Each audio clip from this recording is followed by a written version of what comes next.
По Наталија Лукомска, Марија Дуда Дибаджио ќе се будиме ни јас и Ивана. Чинам дека ти имаше со ние, мислам дека приказна. Сега се сетивме во фантастичното село Ранковце, ќе си појдете и ќе имате прилика секој пат да уживате во филантропијата и потикнувањето на хуманизмот која што таа долги години го создава и го прави. Токму деве приказната на ние имате можеби на нашиот YouTube канал доколку не сте погледнале, ама не знам дали во моментот таа е со дел од животните или сериозно, можеби сериозно си ја будиме. Ќе ни каже во моментот, чинам дека тоа е веројатно на балкона, што велиш? Да, негде е надвор, како што најчесто тоа веројатно и делот од денот го поминува Марија. Посебна е енергијата таму кај на нејзин терен, но верувам дека ќе може и преку еден ваков момент или преку вакво онлайн вклучување малку да ја доживееме. Марија, добро утро. Добро утро, Марија. Добро утро. Ајде, нека е весело и убаво утро. Баш така.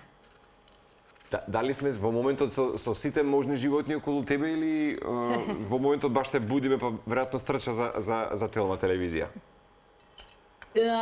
Не, јас не ме будите, хронично сум ненаспана веќе месец време, пошто имам мини козички со мене. Ти кажав. И така да се будам на 2-3 сати да ги хранам. Бебиња се, бебиња? Изгледа бебиња се. Да, 2 бебиња што мајката ги отпи и се тука негде моментално, пошто не знам зашто јас не се гледам, не ве гледам. Ние те гледаме, Марија. Ние те гледаме без грижи, ако се обидеш чисто да ги погледаме, ако се тука во твоја близина, и твојата фарма вака, чисто да ја споделиме вака утрински за оние кои што можеби некој пат... Еве го едното. Леле срце. Леле сте побаво. Да. Да, они се тука некаде штетат. Камерунски козички се, мини кози, така да такви мали се ко табуретки. Така е, Марија, многу пати сме споменале дека привилегија е да се биде вака во друштво и во близина, таква близина со животните кои што едноставно те чувствуваат тебе, ти нив, и тоа е една таква меѓусебна поврзаност која што веќе трае со години. Марче спомена и многумина знаат и те знаат, имаш голем број пишани и телевизиски интервјуа за тоа како и на кој начин функционираш и всушност твојата навистина потреба да помагаш на животните, па и љубов која што ја имаш кон нив, па веројатно тоа и константно нели го правиш поточно со континуитет, бидејќи тоа доаѓа однатре, така. Па да, треба да сакаш да го работиш ово, затоа што верувате е малку трпно. Јас имам веќе не ги бројам, ал знам дека се над 55 животни. Над 55 животни. Така да са бајлето средив дел од нив, сега после разговорот со вас ти ги средам другиот дел. Да. Инаку јас секој пат за многумина сум те препорачал, Ранковце, твојата прекрасна фарма, да се потикне хуманизмот вистински одблиску, бидејќи приказните за сите животни кои што ги имаше века, како што велиш ти на број, рече се 50, имаат различна историја и различна приказна зад себе. Некој баш со некакви трауми, како со љубов се трансформира експресијата дури и кај животното. И знаеш дека често велам, веднаш појдете кај Марија Дуда Дибаджио на едно лекување, на еден хилинг, затоа што сериозно мислам дека тој простор таму кај тебе е за една неверојатна психолошка терапија. Па да, јас на тоа и целам луѓето кои ќе дојдат тука првично, нели, да ги обожаваат животните и да се препуштат на животните затоа што има необјаснива убава врска помеѓу, нели, природата, животните, нас, луѓето, и колку и да се трудиме на денешницата да брзаме да стигнеме се, најмногу не стига стресот, а природата и животните не релаксираат и во некои моменти, да ви кажам, ми е мило што се случи еве онаа пандемија со ковид, за да луѓето се освестат дека не е се во брзањето, не е се во постигањето милион обврски, обврски ќе има, но посветувањето на себе и на менталното здравје, на благосостојбата на нас е и те како битна ситуација. Да, се сеќавам дека во една прилика сме говореле, јас и ти не знам дали се оствари, ќе ме ревидираш, ќе ме поправиш ако погрешам. Знам дека имаш идеја да направиш една терапија за луѓе со попречености, да пливаат, да бидат со животните, така натаму, како една терапија и така натаму. Се оствари тој план, Марија? Така? Ние направивме хипотерапија, значи со поддршка на фонд за иновации, каде што луѓе со попречености. Јас имам базен за пливање, но тоа ми беше можност за и пливање со животните. Не, базенот е само за луѓе и за патката. Имаме 2 патки кои што пливаат со гостите. Но не, затоа што се уште мислам дека е голем проект или е многу понапреден проект во моментот за луѓето да ја сватат колку е тоа битно, нели, да биде и хидротерапијата дел од било која терапија со луѓе и животни. Марија, кога бевме Но базен има. Да. Пред скоро, може да кажеме, 1 година, кога бевме кај тебе, со екипата на Тилба, она која што ме фасцинираше е што на толкава површина, со толку многу животни, ти работиш сама практично. Да.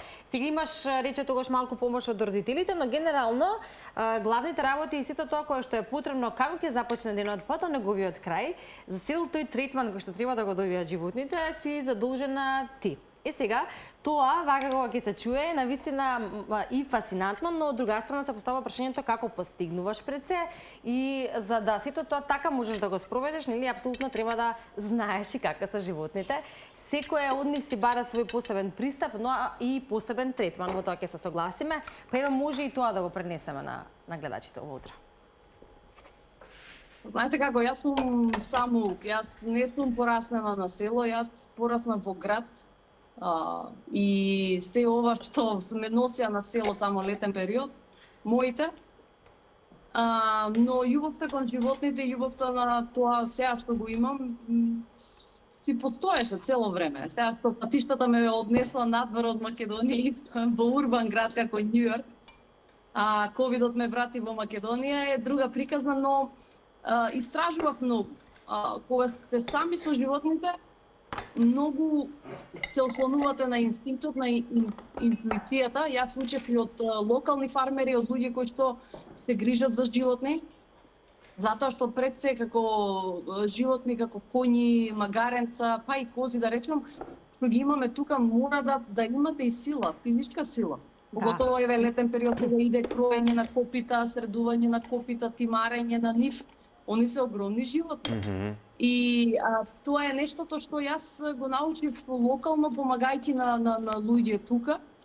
И цело време истражував, но и инстинктот е тоа што ме водеше. Јас 90% не 90, само 80% кај мене се животни кои што имале травми или се повредени животни. Да. Значи имам стари магарици, магаре со тумор, коњ со пневмонија, слепи мачиња, куче со удрена карлица. Така да, тие се захтеваат плюс, нели, екстра внимание животни, но не ми е тешко. Се справувам сама, еве веќе година време сум сама. Ранчот постои 3 и нешто години. Имам помош кога не сум во Македонија нормално, но да ви кажам искрено се координирам многу подобро сега, отколку кога имав и кога сум имала и плюс помош. Не дека немам сега, кога ти мештали имам помош, се тоа, но генерално за грижата околу сите животни сум 24/7 сам. Именно баш сега ги гледам инсертите, бидејќи оваа сторија имаат пренесено и регионални медиуми, затоа и сакав да ја споделам со гледачите.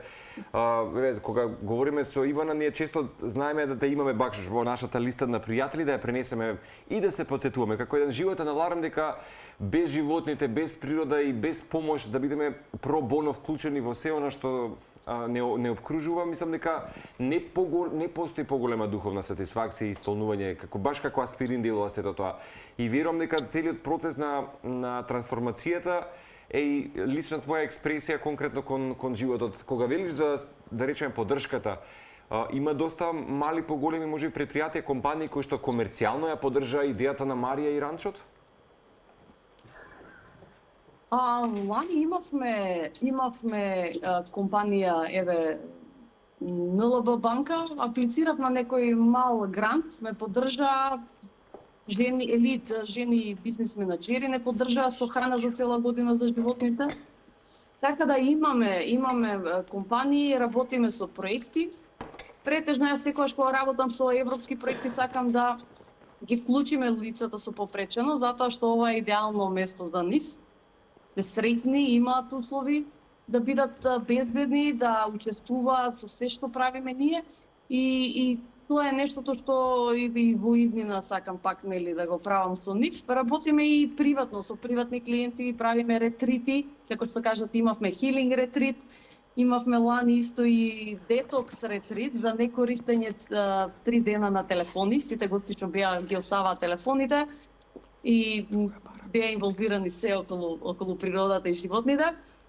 И така да и оваа година ќе ги имаме некои исти активности и нормално со подршка на посети од училишта и градинки на дечиња кои што едукативни посети прават кај нас и јас мислам дека тоа е една многу успешна приказна и би сакала не само кај мене, туку да ги носат дечињата и во други фарми, на други места, во култура кај што стварно ќе се добијат со знаење. Да, затоа споменав потикнувач си за хуманоста и филантропијата. Со Ивана често знаеме да се потсетиме баш преку твојата приказна, за оние кои што ја пропуштиле ние. Само да прашам кога најчесто има онаква експанзија можеби од туристи и народ, кога официјално ранчот е така некако напролет вистински се отвара за многу година? Напролет, Ивана знае. Да, сега веќе од март кога се стоплува времето и во текот на цело лето имаме нон-стоп гости, сме зафатени. Зимскиот период и мене ми годи да сме сами, за да средиме се што треба да се среди, животните делумно нели се и во шталите и во заграден простор. Кога е убаво времето си се надвор, се е друго. Да, и во пролет апсолутно и природата се буди, убаво зеленило, вистинско уживање како со животните, така и во таа природа таму која што може да се доживее само ако се оти да се разбира. И спомена и најмладите, имавме ние можност таму да видиме и цртежи од најмладите во тие едни убави колипки каде што младите може да бидат дечињата, може да бидат во друштво со животните и преку таа нивна таква комуникација со нив да бидат инспирирани и да направат едни убави цртежи. Значи накратко во тоа кое што ние го доживеавме, накратко на кое што го гледаме во моментот како инсерти и се разбира на кое што ти ни го кажуваш, но за едно вистинско доживување треба човек да отиде и да ужива. Марија, ти благодариме што утре беше дел од нашата рубрика Будење и што можеме да видиме како се будиш за разлика од многумина од нас на еден поинаков начин, да. Не знам дали даде име на козичките, ама да ги поздравиш љубов многу таму и секако од март некако за скоро се гледаме ние во Ранковце кај тебе. Да, се гледаме и да дојдете, ве чекаме и на помош и на посета. И тоа како? Да, и Ивана и јас лично сме биле во Ранковце и да тоа го препорачавме и беше изборот со тебе да се пробудиме за и овој петок.